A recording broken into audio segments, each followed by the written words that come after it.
ഈശോയ്ക്കും സ്തുതിയായിരിക്കട്ടെ. ഡിസംബർ 4 വിശുദ്ധ ലൂക്കോയുടെ സുവിശേഷം 1-ാം അധ്യായം 48-ാം തിരുവചനം. അവിടുന്ന് തന്റെ ദാസിയുടെ താഴ്മയെ കടാശിച്ചു.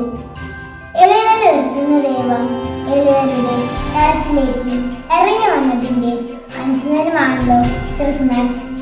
നമുക്ക് നമ്മുടെ ജീവിതത്തിൽ എളിമപ്പെടാനും മാറ്റി നിർത്തപ്പെടാനും തിരിച്ചറിക്കപ്പെടാനും അവസരം ലഭിക്കുമ്പോൾ ഈശോയുടെ ശൂന്യവൽക്കരണത്തിലാണല്ലോ പങ്കുകൊള്ളുന്നത് എന്ന ബോധത്തോടെ സ്വർഗത്തിലെ വലിയ സമ്മാനങ്ങളായി അവയെ സ്വീകരിക്കാം.